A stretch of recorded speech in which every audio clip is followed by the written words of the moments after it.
What's up, Camaro people? We're going to tell you a little bit about why we're parting out that 73 Camaro.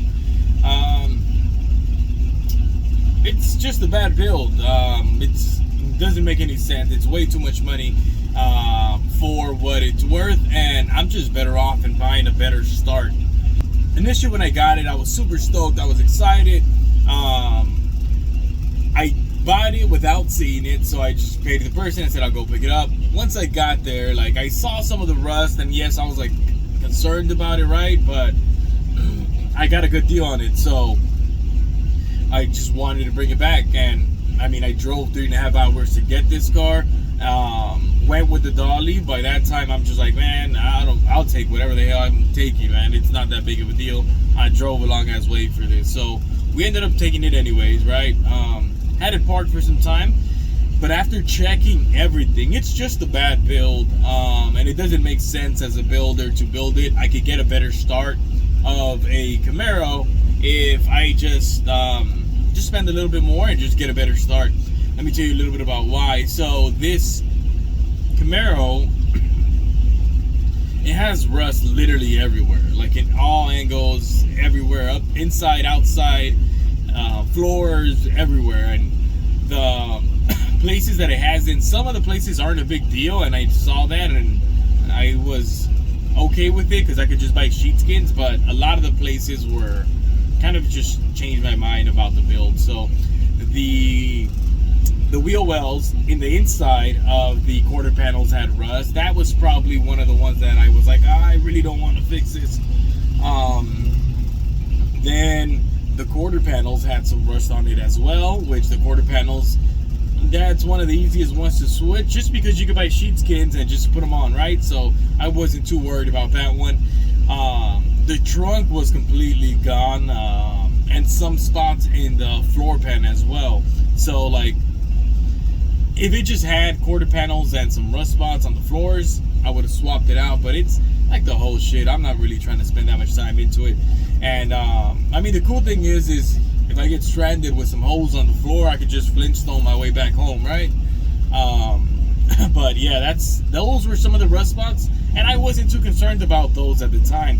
The ones that kind of just changed my mind and I really wasn't trying to deal with, and those were the like deal breakers for me, whether I was gonna build it or part it out, is the front pillars. Both front pillars, which is what the two, like if you're driving, it's what's here and holds up the roof. Both front pillars had a shitload of rust on it, right? Like, I'm pretty sure I could karate chop that roof and it'll just like drop. So both front pillars are gone. When I saw those, I wasn't too concerned. I mean, I didn't like it, right? I didn't really want to deal with the windshield and the roof. And I actually had some pillars from a previous part out that I was willing to use. But then the last part was just like, okay, fuck this car. It was the pillars, under the pillars, from the pillars, possibly to like the halfway through the passenger seat. The firewall was rusted too, so some on the downside of the firewall and some like right on top, like where the dash goes. So after that, I was like, I think I'm gonna have to like chop the front of the car, separate everything, and subframe and all of that, and then just cut the front firewall and add another one, and then the quarter panels. And I feel like it's just the whole car being rusted, right? So for what I got the car for, I got a really good deal, and I'm super thankful for the person that sold it to me. But as far as putting it back together, I'm not gonna put it back together. I don't have any like loyalty or emotional connection to that specific build, right? Now, if it was my father's car, I would have built it. If it was my mother's car, I would have built it. But in this specific case, like, there's no connection to this car, and I'm not gonna build it. If I were to just fix that sheet metal, I'm probably gonna be like a total, including the car, maybe like $6,000 into it, right? $7,000 into it, and it still needs everything, right? And that's just on sheet metal, and it might take me a month or two to take care of all of that. So I'd rather part this one out and save the parts for the next build, and then when I if I really want to build one like next week, I could just spend the $6,000 and just get a better start. And yeah, that's where I'm at. It also had the doors rusted. The doors are bolts on pieces. That wasn't a big deal, but just with the amount of rust on it, I felt that it was too far gone for it to be a smart build. Could I do it? Yes. Should I do it? No. There's no point to it. I'm better off just building something else. It would have been, if it would have been like a super sport, I would have done it, or just other stuff, right? Some special model where it's going to be worth a little bit more, but it's not. So we're going to end up getting rid of this body.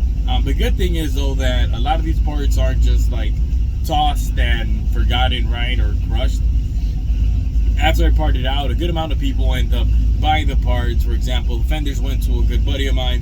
He's putting together his Camaro, so he's solid. And now we have door panels that I needed for one of my other builds, and there's just a lot of parts there. We even saved the bolts and stuff too, just to make sure that if we need anything, we're good. Give me a second.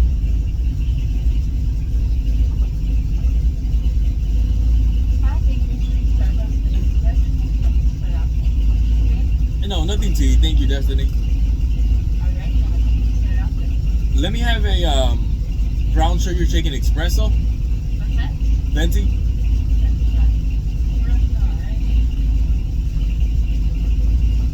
That'll be it. That'll be it.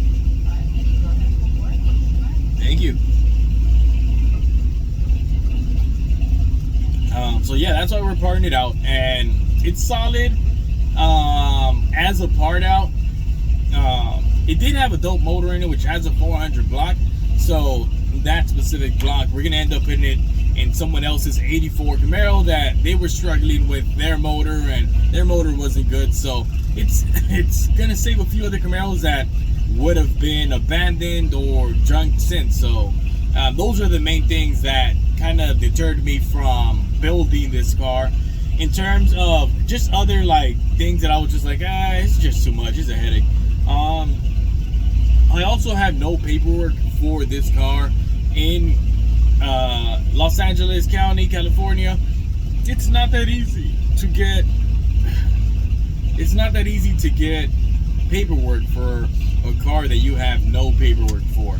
Is it possible? Yes, but that shit's a headache. The DMV isn't helpful with that, and it's just like they have to cross everything and double check everything. For example, I'm gonna have to find out who's the owner, get a bill of sale, get a duplicate title. Luckily, I do know that person, but it's still a headache. We have to go through that. They want some signatures, and we forgot some forms. Got to go back and get some signatures. Then we come back, and they want the to do a VIN inspection, and it's just a process for it. Sometimes it's a challenge. Like if one of the VINs is like a little bit scraped off, or there are some signs, they'll send you to CHP, and then they got to check everything out too. So it is a headache to do all that.